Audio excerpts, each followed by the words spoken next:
இந்த அறத்துறை அமைச்சர் என் ஆறுயிர் அண்ணன் சேகர் பாபு அவர்களே,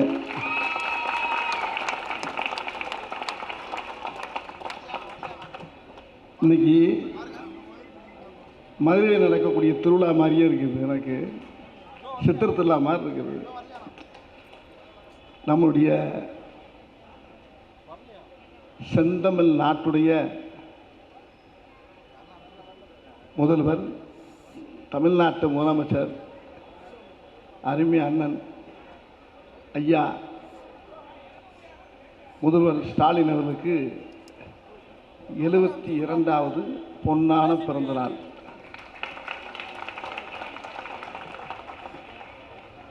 இது 72வது பிறந்த நாள் மாதிரியே தெரியல. நான் போன பிறந்த நாளுக்கு நான் இங்கே வந்தேன், சேகர் பாபான்னு அழைச்சி. அது போன வாரம் வந்த மாதிரியே இருக்கு எனக்கு. இப்போ இதுலேருந்து என்ன தெரியும்னா, நம்பர் அப்படியே பிரட்டி போடுங்க. 27. அவருடைய உழைப்பு, அவருடைய நடைமுறை, அவருக்கு மக்களுக்கு செய்கிற பணி, அந்த வேகம் எல்லாமே அந்த 25 27 வயசு இளைஞர்கள் இருந்த அந்த ஜூட்டு, அந்த வேகம் அப்படியே அவர்கிட்ட இருக்குன்னா, அவரை பார்க்குறப்பெல்லாம் நிறைய போராட்டங்களை சந்திச்சே வந்திருக்கார். அவர் சின்ன பிள்ளையிலேருந்து பெரிய போராளி. அவர் போராடி போராடி போராடி போராடி இன்னைக்கு வரைக்கும் அவர் போராடிக்கிட்டு தான் இருக்கார். அவர்னால பலனடையாத குடும்பமே கிடையாது, பலனடையாத மக்களே கிடையாது. இன்னைக்கு பெண் மக்கள் வந்து என்னுடைய சகோதரி குட்டுமணி சொன்ன மாதிரி ரொம்ப அருமையாக சொன்னாங்க. அந்த அம்மா எல்லா மக்களுக்கும் அவருடைய கடமையை அழகாக செஞ்சுக்கிட்டே இருக்கார். விமர்சனங்கிற பேரில் எவ்வளோ எரிகளில் வந்து விழுகுது, பூரா சிக்ஸர் அடிக்கிற மாதிரி அடித்து அடித்து அடித்து அடித்து அடித்து தூக்குறாரு. என்னையா ஒரு அளவு இல்லையா? சுற்றி ரவுண்டு கட்டிக்கிட்டே இருக்காங்க.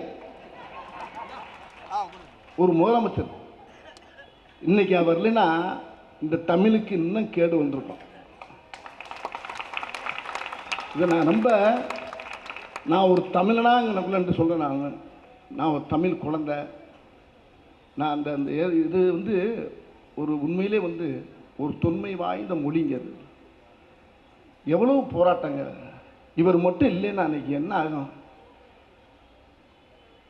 ஒரு விஷயத்தை சொல்லினேன், ரொம்ப அருமையான முதலமைச்சர், ரொம்ப திறமையான முதலமைச்சர். ஆனால் ரொம்ப பொறுமையான முதலமைச்சர். அதே நேரத்தில் பொறுமைக்கும் ஒரு அளவு இருக்கு. நம்ம முதலமைச்சர் அது கொஞ்சம் இவரை பார்த்து பொறுமையே கடுப்பாயிடுச்சு. இப்போ இவ்வளவு பொறுமையாக இருக்கிறது ஒரு மனுஷன். ஆனால் என்ன பொறுமையாக இருந்துக்கிட்டே அடிக்கிறாரு பாருங்க. மக்களுக்கு செய்ய வேண்டிய பணியை செஞ்சுக்கிட்டே இருக்காரு, போய்கிட்டே இருக்கு. வா வா வா வா வா, நீ என்ன வேணாலும் பேசு, என்ன வேணாலும் செய், என்ன வேணாலும் சொல்லு, வா ராஜா வா ராஜா வா, என்ன வேணாலும் யார் என்ன வேணாலும் பேசு. ஆனால் அவருடைய வேலையை கரெக்டாக செஞ்சுக்கிட்டே இருக்காரு. அதுதான் அவர்கிட்ட எனக்கு ரொம்ப பிடிச்சது. அவர் மட்டும் இல்லை, அதுக்கு அடுத்து வந்திருக்காரு பாருங்க டெப்டி சிஎம் உதயநிதி சார். அவர் அதை விடுங்க, வேலை நிறையா இருக்கு, வேலை நிறையா இருக்கு. என்ன வேலை? மக்கள் பணி. மக்களுக்காக இந்நேரமும் எனி டைமும் எந்நேரமும் உழைச்சிக்கிட்டு இருக்குது. அது ஒரே ஒரு ஆள். இப்போ எத்தனையோ உள்ளே பார்த்தீங்கன்னா எத்தனையோ தொண்டர்கள் இருக்கீங்க, எவ்வளோ இருக்கீங்க, எவ்வளோ அமைச்சர் இருக்கீங்க, எவ்வளோ இருக்குது. அது உதாரணத்துக்கு இந்த ஒரு அமைச்சர் பத்தாதா? உதாரணத்துக்கு சிறப்பான மனுஷன்லாம் எல்லாமே இருக்காங்க. ஒரே ஒரு அமைச்சர் உதாரணத்துக்கு சொல்கிறேன். இந்த ஒரு மனுஷன் பண்ணுற அக்கப்பர் பாருங்க. இதே தான் இங்கே எரியிற மாதிரி எல்லா கோயிலையும் நல்லா விளக்கு எரியுது. இதே தான் இப்படி தான் வச்சுருக்காரு. எல்லா கோயிலையும் இதே மாதிரி தான் நல்லா கலர் நல்ல வெளிச்சமாக வச்சுருக்காரு. அவர் கொடுத்த பணியை அழகாக செய்கிறாரு. வர்ற மார்ச் 1 தலைவருக்கு முதலமைச்சருக்கு பிறந்த நாள். அதை இதுக்கு முன்னால் இருந்தே ஆரம்பித்து எல்லாருக்கும் சாப்பாடு போட்டு எல்லார் மனசையும் சந்தோஷப்படுத்துறாருன்னா அப்போ அவர் மனசுக்கு ஏற்ற மாதிரி ஒரு அமைச்சர் நம்மளுக்கு கிடைச்சிக்காரு பாருங்க. எனக்கு நான் ஏற்கனவே போன வருஷம் சொன்னேன், எனக்கு சொன்னல என்னுடைய குலசாமி கோயில் பொதுமக்களுக்கும் அது சொந்தம். எனக்கு குலசாமியை திருவேற்றுடைய ஏன்னா ராமநாதபுரம் மாவட்டம் 25 ஏக்கரை ஆட்டையை போட்டு போயிட்டாங்கன்னு சொன்னல. நான் கூட சொல்லி போன வருஷம் சொன்னேன், மறுபடியும் ஞாபகப்படுத்துகிறேன். சொன்னேன் அவர்கிட்ட, அண்ணே இந்த மாதிரி ஆட்டையை போட்டு இதை நத்தம் பக்கத்தில் வச்சுருக்காங்களாம், உள்ள ஒரே கூத்தடிக்கிறாங்கன்னே, யாரும் வாங்க முடியல, பேப்பர் இருக்கானேன்னாரு. அது மறுபடியும் சொல்கிறேன் உங்களுக்கு, இருக்குனேன்னு கொண்டாங்க. காலையில் பார்த்தா வந்துருச்சு, இடம் முடிஞ்சு போச்சு. 25 ஏக்கருங்க. அதை வாங்கி அனத்தில் வாங்கி அழகாக வச்சுட்டார். இப்போ ஒரு உத்தரவு சொன்னேன், அண்ணே அந்த ஊர் மக்கள்லாம் சேர்ந்து பரமக்குடி, காட்டு பரமக்குடின்னு ஒரு ஊர் ராம்நாத் சைடில், அண்ணே ஒரு சின்ன உதவி பண்ணேண்ணே, கோயில் ஓரளவுக்கு முடிஞ்சிருச்சு, இடமெல்லாம் வாங்கியாச்சுண்ணே, ஒரு ராஜகோபுரம் கட்டி கொடுங்கண்ணே சின்னதா அப்படின்னு சொன்னேன். ஏன் சொல்லலை பண்ணாலா? அறிவில்லை உனக்கு? யாரங்கே வர சொல் அப்படின்னாரு. வேலை நடந்துக்கிட்டு இருக்கு. வந்தாங்க, படக்கு மண்ணை செக் பண்ணாங்க. இப்போ டக்கு டக்கு டக்கு டக்குன்னு ராஜகோபுரம் விட நடக்குதுங்க. யாருங்க செய்வாரு? முதலமைச்சர் அதாவது நம்ம தமிழ் முதலமைச்சருடைய அவருடைய பரிந்துரையிலையும் உதயநிதி ஐயா டெப்டி சிஎம்டைய பரிந்துரையிலையும் அண்ணன் அழகாக அதை உடனே கேட்டு உடனே டக்கு டக்கு டக்குன்னு அதெல்லாம் அப்படி ஒரு அற்புதமான ஒரு அமைச்சர் நம்மளுக்கு கிடைச்சிருக்காருங்க. காரணம் முதலமைச்சர் அப்படித்தான், அவருக்கு ஏற்ற அமைச்சர் இவர். எல்லாம் இவர் மட்டும் இல்லை, இவர் மா சுப்பிரமணியன் எத்தனையோ பேர் வரிசையாக சொல்லிக்கிட்டே இருக்கலாம். ஆனால் அவ்வளோ பேர் அருமையான ஒரு அந்த போர்ப்பட தளபதி மாதிரி மாண்டிருக்காங்க எல்லாரும்.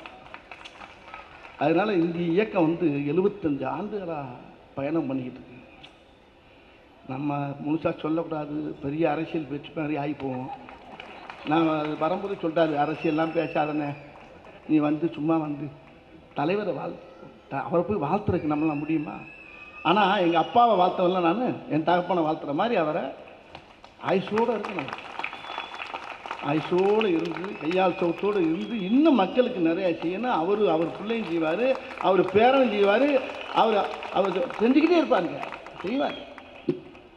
இந்த தமிழ் தாய் அந்த வெற்றி திருமகள் இவரை எந்நேரம் பற்றி கொண்டு இருக்கிறாள்ங்கிறது நல்லா தெரியுது. நம்ம தமிழ்நாட்டு முதலமைச்சர் கையால் சோத்தோடு நல்லா இருப்பார். இப்போ இடையில ஒன்று கிளப்பி விட்டாங்க, சொல்லக்கூடாது, இருந்தாலும் சொல்லிட்டு ஆகணும். அவங்கள ஒன்றும் செய்ய வேணாம். தமிழ் மொழிக்கு சின்ன ஒரு ஆபத்து, அது வழக்கம் போல் வந்துக்கிட்டு தான் இருக்குது. இந்த வாட்டி தமிழ் மொழிக்கு சின்ன சின்ன எல்லாம் கேள்விப்பட்டிருப்பீங்க. நான் சொல்கிறேன்,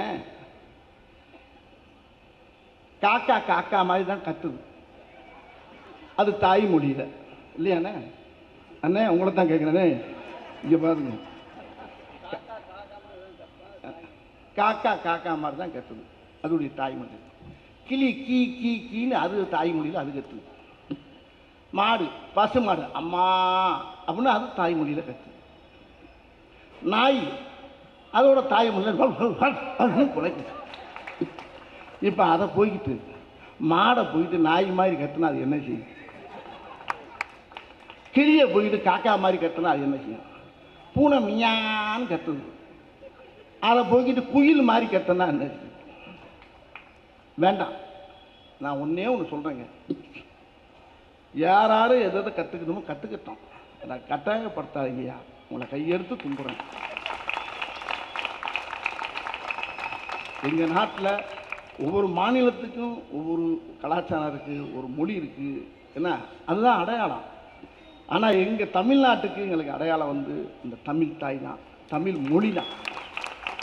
என்னுடைய சாதாரண வட்டார மொழி இருக்குல்ல, இந்த மொழி நான் பேசுகிற மொழி இருக்குல்ல, நான் அவ்வளோ இலக்கியம் படிக்கலை, தொல்காப்பியம் படிக்கலை, 5000 ஆண்டுகளுக்கு மேலே கண்டுபிடிக்கப்பட்ட ஒரு மொழி. 2000 ஆண்டுகளுக்கு முன்னாலே திருவள்ளுவர் எழுதி வச்சது அந்த அந்த மொழிக்கே எவ்வளோ பவர்னா 5000க்கு முன்னால் அந்த மொழிக்கு எவ்வளோ வலிமை இருந்துக்குன்றதை பாருங்க. அப்படிப்பட்ட மொழி இன்னைக்கு வந்து யார் இருக்கு? இன்னைக்கு தமிழ்நாடு முதலமைச்சர் அருமை ஐயா ஸ்டாலின் அவருடைய பார்வையில் நிற்கிது. அவர் சொன்னார் பாருங்க, என்ன நடந்தாலும் சரி இந்த மொழிக்காக என் உயிரே கொடுப்பேன்னு பாருங்க. அந்த ஒரு வார்த்தை தமிழ்நாட்டு மக்களை பூரா அவ்வளோ வரையும் மனசை ரொம்ப நெகிழ வச்சிருச்சது. அப்படிப்பட்டது மொழி. நீங்கள் எதை வேணாலும் பேசுங்க, எந்த வேணாலும் பேசலாம், எதை வேணாலும் வேணாம், திணிக்க வேணாம், புகுத்த வேணாம், வேண்டாம். ஏன்னா இது நான் பேசுகிற மொழியை வச்சே ஒருத்தர் சொன்னார், பெரிய ஆஃபீஸர், ஒரு ஐஏஎஸ் ஐபிஎஸ் ஆஃபீஸர்லாம் என்கிட்ட சொன்னாங்க, என் ஒய்ஃபு நார்த் இந்தியனு, உங்கள் மொழியை பார்த்து நீங்கள் பேசுகிற காமெடி வசனத்தை பார்த்தே என் பொண்டாட்டி கற்றுக்கிட்டா சார் அப்படின்னாரு ஒருத்தர்.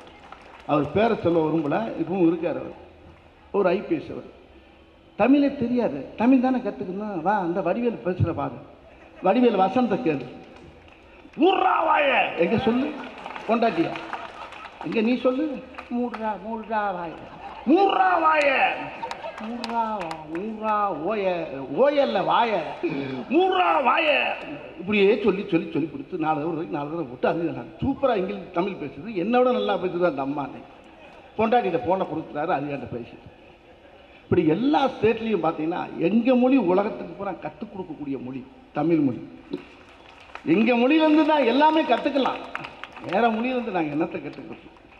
இங்கிலீஷ் சும்மா கனெக்டடு, சும்மா ஹாய் ஹவ் ஆர் யூ, அவ்வளோதான்.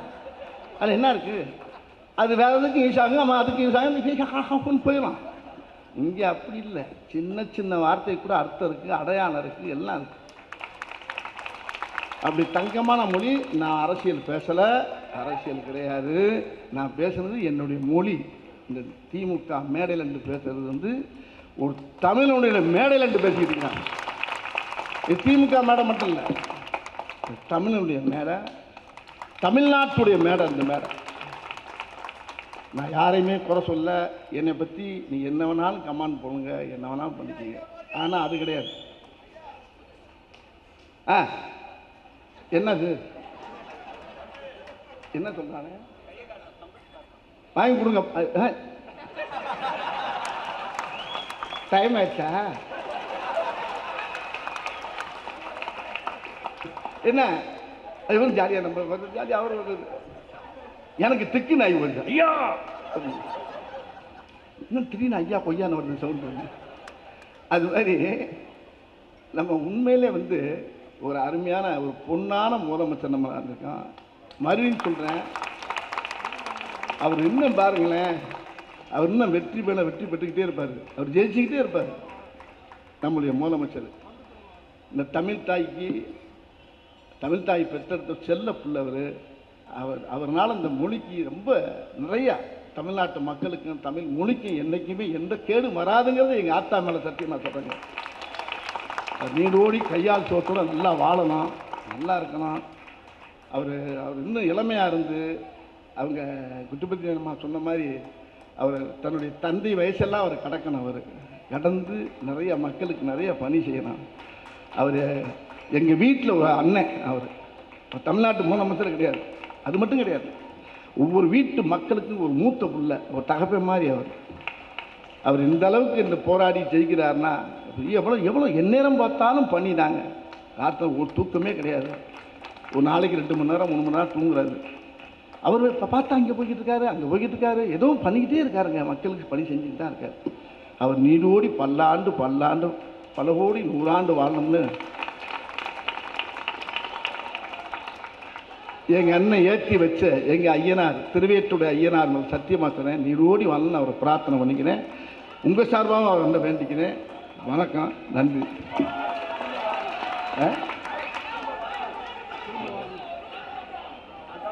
அதாவது நான் திரும்ப வந்துக்கிட்டே தான் இருப்பேன், ஒவ்வொரு பிறந்த நாளுக்கும் நான் இங்கே வருவேன்.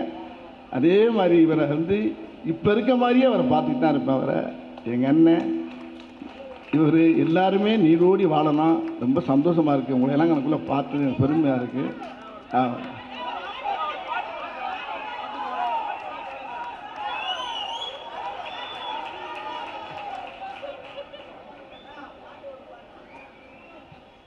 அதாவது ஒரு இதில் ஒரு பழைய படத்தில் ரஞ்சன் பாடுவார். ஒரு படத்தில் ஒரு குதிரை பாடுவார். அது அது என்ன பாட்டுன்னு சொல்லுங்க. அதில் ஒரு பாடல் ஒன்று, அருமையான பாட்டு. சத்தியமே லட்சியமாய் கொள்ளடா, சத்தியமே லட்சியமாய் கொள்ளடா, தலை நிமிர்ந்து உனை மறந்து செல்லடா, சத்தியமே லட்சியமாய் கொள்ளடா செல்லடா. வழியினிலே எத்தனையோ மேடுமள்ளும் உன்னை இடற வைத்து தள்ள பார்க்கும் புலியிலே, வழியினிலே எத்தனையோ மேடுமள்ளும் உன்னை இடற வைத்து தள்ள பார்க்கும் புலியிலே, அத்தனையும் தாண்டி காலை முன்வையடா, அத்தனையும் தாண்டி காலை முன்வையடா, நீ அஞ்சாமல் கடமையிலே கண்மையடா, சத்தியமே லட்சியமாய் கொள்ளடா வெல்லடா வெல்லடா அப்படின்னு நம்ம தமிழ்நாட்டு முதலமைச்சர் ஐயா ஸ்டாலின் அவர் நம்ம எல்லாருக்கும் சொல்கிற மாதிரி நினச்சிக்கிட்டு உங்களுக்கு என்னுடைய வணக்கத்தை சொல்லிக்கிறேன். எல்லாருமே இந்த பாட்டை மனசை வச்சுங்க. இதுதான், எத்தனையோ பள்ளம் வரும் மேடு வரும், அத்தனையும் தாண்டி அடித்து ஜெயிச்சு போயிட்டே இருக்கணும். வர்ற 2026லையும் இதே தான். ஆமாம், போயிட்டே இருப்போம். அவர் ஜெயிப்பாருங்க. அவர் நிறைய ஏகப்பட்ட ஓட்டு, அதாவது 200 சீட்டுக்கு மேலே வருவார் பாருங்க. அவர் நம்ம முதலமைச்சருங்க. அவர் கையால் சொத்தோடு நல்லா இன்னும் அவர் நல்லா மக்களுக்கு நிறையா செய்வார். அதாவது சொன்னதையும் செய்கிறாரு, சொல்லாதையும் செஞ்சுக்கிட்டு இருக்காரு. இந்த சொன்னதில் 10% தான் இருக்குது, சொல்லாத தான் எக்கச்சக்கம் போட்டு செஞ்சுருக்காரு. அதனால் அவர் உண்மையிலே நம்மளுக்கு கிடைச்ச ஒரு பெரிய பாக்கியம். அவர் வாழ்க வாழ்க ஐயா, நீடோடி பல்லாண்டு நம்ம முதலமைச்சர் வாழணும். நன்றி, நன்றி, வணக்கம்.